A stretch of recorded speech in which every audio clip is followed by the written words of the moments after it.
En 2002 sortait un petit jeu sans prétention, Luigi's Mansion, premier titre où Luigi, l'éternel second de Mario, passait enfin au premier plan avec son propre jeu vidéo. C'est trop la classe. Finalement, le succès fut au rendez-vous grâce à un gameplay parfait et une ambiance réussie.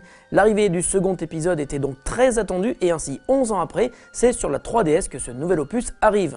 Luigi nous a conviés à venir le découvrir, nous nous sommes donc rendus au Manoir de la Peur à Paris où quelques fans de la première heure ont eu la chance de pouvoir essayer le jeu quelques jours avant sa sortie. Et d'ailleurs c'est Luigi en personne qui nous a accueillis, mais attendez, il a quelque chose à nous dire. Bonjour à tous et bienvenue au Manoir de la Peur. J'espère que vous avez rechargé votre Ectoblast car il va y avoir du fantôme à déroger. Et tant que j'ai le micro, je voulais vous dire bravo pour votre nouvelle émission Gamer Express. Mais si vous pouviez parler un peu moins de Mario et un peu plus de moi, ça serait super sympa. Ok Luigi, merci de ton petit message, ça nous fait vraiment plaisir, on va te laisser et voir ce que les gamers que tu as invités ont pensé du Manoir de la Peur et de ta dernière aventure. Nous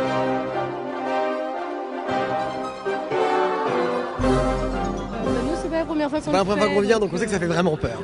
Ouais, c'est vraiment génial. C'est assez sympathique de voir ce côté un peu sombre, justement c'est vraiment ténébreux et les acteurs qui sont à l'intérieur sont là pour te faire peur donc ils te sautent dessus. C'était super sympa, bon ça se fait en groupe donc ça fait moins peur en groupe mais ça reste quand même à certains moments bien flippant, faut pas être le premier en fait, c'est gros spoiler, ouais, faut pas être premier à passer sinon on se prend tous les monstres et là ça fait peur.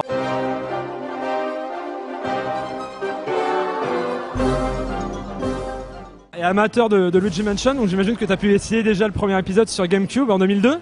Voilà, tout à fait, le premier épisode qui était vraiment très novateur pour le coup, c'était un des tout premiers jeux de la GameCube, donc c'était sympa. Et là, de le retrouver en 3D, pouvoir jouer en multijoueur, c'est vraiment sympa.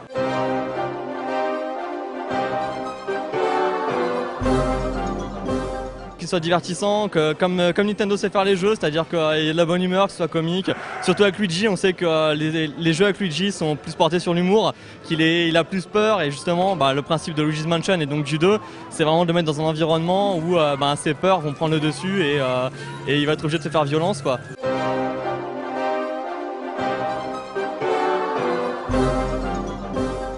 Tu utilises la lampe et après tu fais bouger avec la console pour faire bouger ta lampe tout autour et découvrir les éléments dans la pièce.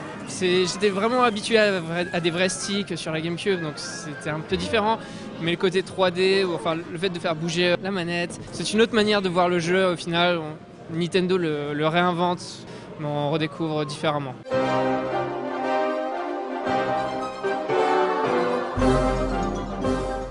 On a fait le petit tournoi là et en multijoueur. Et justement ce qui est cool c'est que le multi fonctionne très bien et à 4 on s'est bien fait plaisir, c'était bien drôle. Pour le coup c'est essayer de s'entraider, se dire ah bah voilà il nous reste plus que 30 secondes, vite pars de ce côté là, va dans l'autre, vite récupère la clé. On se met tous ensemble et on essaye de s'entraider pour avoir le meilleur score possible. Il n'y avait pas de mode multijoueur dans la première version donc là c'est vraiment la grosse différence. Maintenant le mode solo faudra voir mais on retrouve un peu vraiment l'univers au niveau des graphismes, donc au niveau de l'ambiance, toujours les manoirs, toujours les fantômes, mais ça fait toujours plaisir de retrouver ce jeu-là que j'avais beaucoup apprécié à l'époque. Ouais.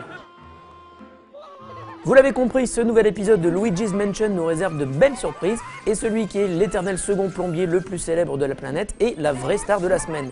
Nous avons pu le tester longuement, je parle du jeu, et c'est une réussite totale, aussi bien en solo qu'en mode multi. L'humour et la peur, mais toujours bon enfant, nous promettent des heures de fou rire et on remercie les fantômes de nous avoir réservé autant de mimiques désopilantes. Luigi mérite donc son statut de star du jeu vidéo autant que son acolyte Mario. Allez, je vous laisse, mon Ectoblast a fini son cycle de charge, je retourne à la chasse aux fantômes, à bientôt.